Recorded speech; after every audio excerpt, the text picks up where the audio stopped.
Life itself is the balance between the mystical and the logical, right? There are mystical things that can be very logical to us, and logical things that can be very mystical to us. We all define these things on different scales. We choose how to see the natural world in what we call reality. A lot of people see reality as mystical. That's how they define reality. And a lot of people will define reality as realistic.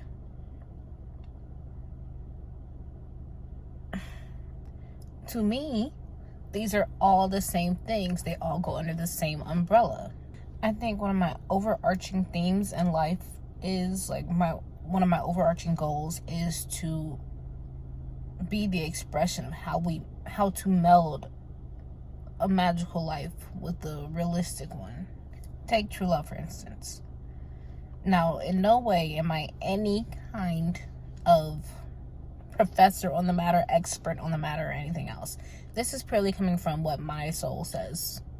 I believe true love exists. I believe there can be soulmates. I can believe there are just different types of love that are for different purposes, are expressed in different ways, are connected to different people. But I believe in true love. I believe there can be more than one true love. It just depends on who you are and how you're viewing the situation. I believe in a fairy tale love, but not in the sense that it's always fairy tale like. This is why I love TV so much, because it kind of shows you how to meld those things. It can kind of put that together. Because you can take a show like The Office, and spoiler alert for the couple on there if you haven't seen it yet. Jim and Pam are the example of a fairy tale love to me. It is not always perfect,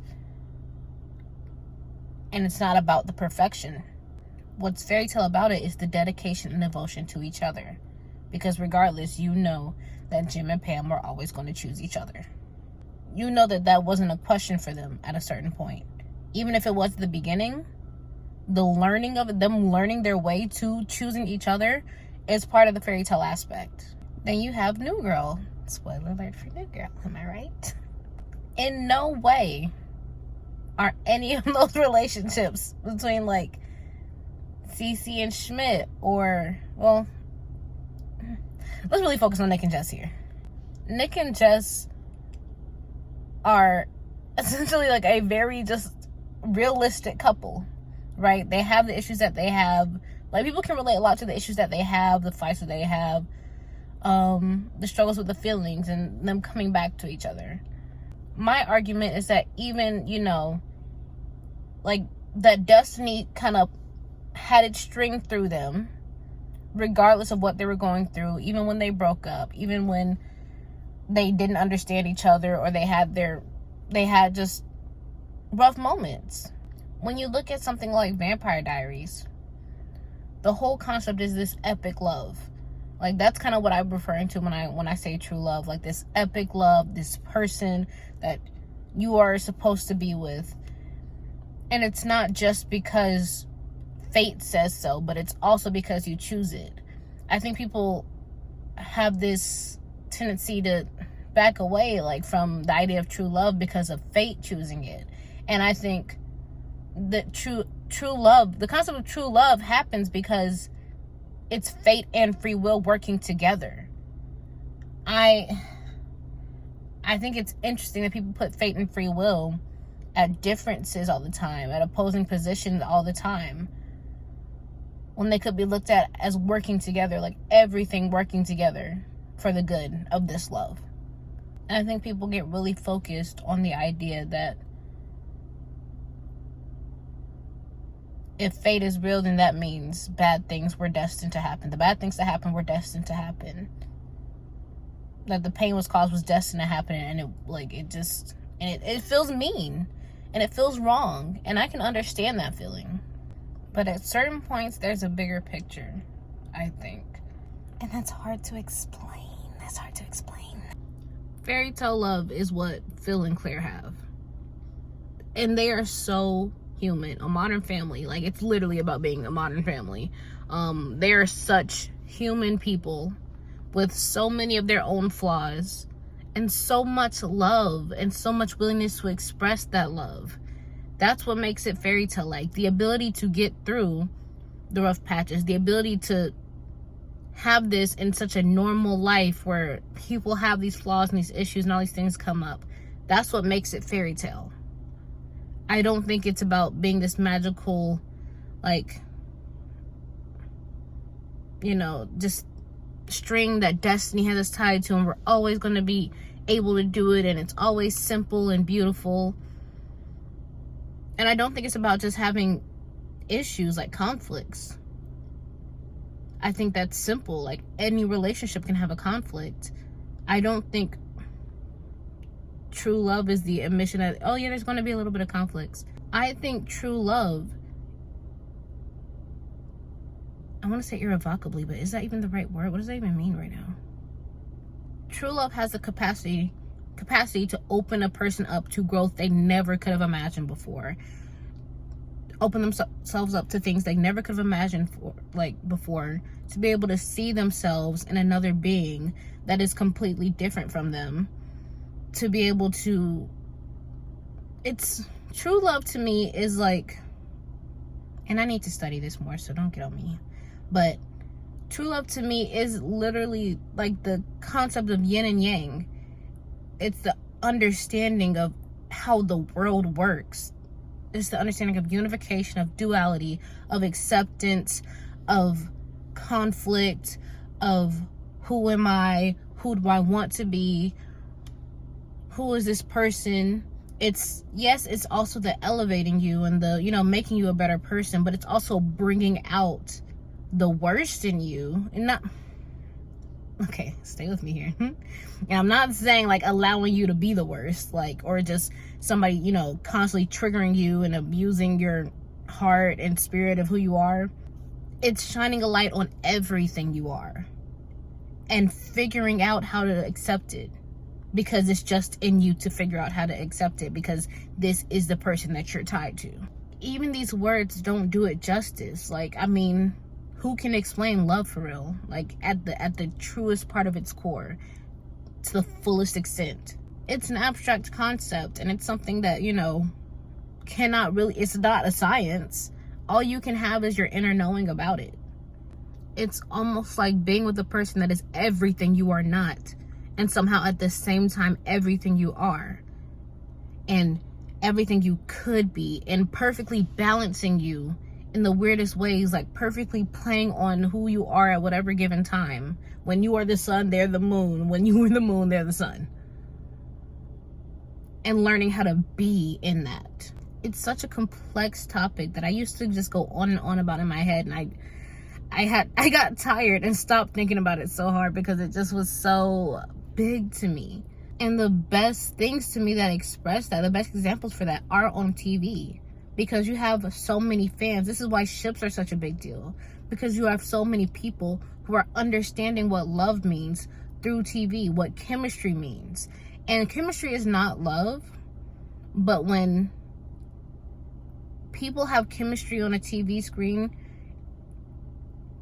you start to see how the universe is working for them. Because I think people feel like chemistry is just, you know, we just click, we just go well together, like we just naturally just go pretty well together. And I don't think that's the depth of chemistry. I think that's a trait of chemistry for sure. And everybody who has that trait won't have the other traits of chemistry. But the chemistry I'm talking about in like a true love ship on like a TV, people see all these little interworkings. Before the script can decide a couple belongs together, especially like if people have a ship that hasn't been like, you know, aimed for to be together, like it just wasn't the goal, you can see that you can see how they embody these concepts and this duality, like the ways that they're good for each other, the ways that they are bad for each other, what they bring out in each other, what they see in each other, who they are with each other, that they end up being at specific times, who they are with each other at specific times that other people don't bring out of them. You know what I mean? And even when the script isn't planning for it, it is the things that happen that are scripted perfectly align with them bringing these things out of each other that no one else can. You seeing these characters in a different light that the script may not even have said a word about. But they're doing it, and it's like, and when you look at their whole lives, because you have the whole TV show to see how they came together and what happened, you see all the little signs pointing to who they were going to be, why this person fits well with them, when, what is happening, what is this person teaching them, who, like, what is just happening, like, it's just all the full acceptances of each character between each other. And that's what makes people want them together. Now, there are a number of things that also contribute to that. Like, some people just love enemies to lovers, and they're going to ship any enemies to lovers they see. And that's one way to do it, for sure. But the reason certain ships have such a big impact on people is because there is a string that tied them to the universe and to each other in such a way that even the script had no control over it. It's almost as though it just had to happen. This scripted love, this not real love, this TV show somehow managed to bring together two people that are tied to the universe in such a way that they love each other, that they fall in love. And I think that can reign true for real life. And that's why I think it fits in shows such as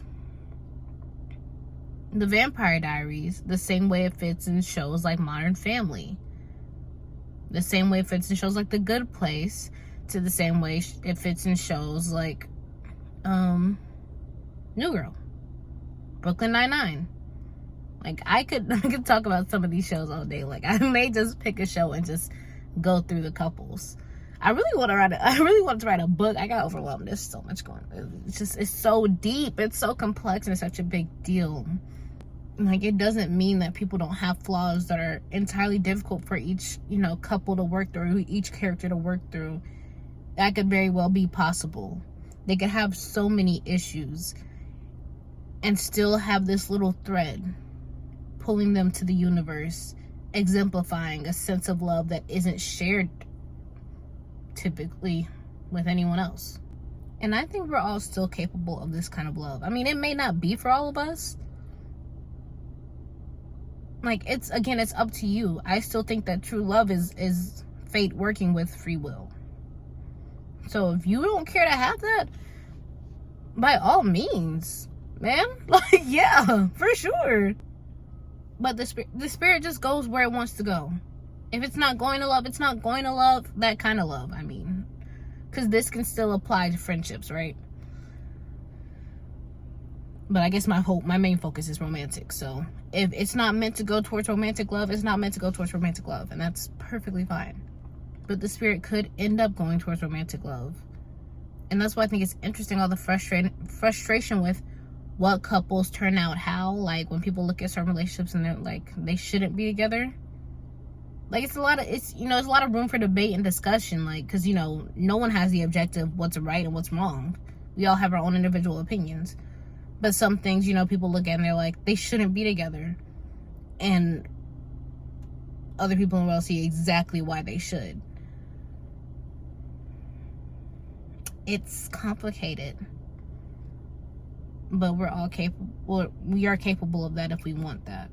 A lot of us are hidden under so much pain. There is so much to heal within ourselves in this generation, especially. Everyone is afraid to feel. Feeling is something that is considered an obstacle. And that's crazy. And I think also what my journey is going to be is somehow finding a way to bring light to what feeling is and what it could do for the world. Some way. I don't know. I feel like it's going to be a big deal when I get to Japan. I feel like it's going to be a lot of what I'm talking about or experiencing and trying to share with you all in some ways. Look at that, an epiphany. A small one, very small one. I don't know though. Anyway, thanks for listening. My video cut off because I ran out of storage. And I didn't get to say a goodbye for real. I mean, kind of, but it didn't. It was cut off really rough. Okay, bye. Thank you. Really wanting. I bet she could never make you cry. 'Cause the scars on your heart are still mine.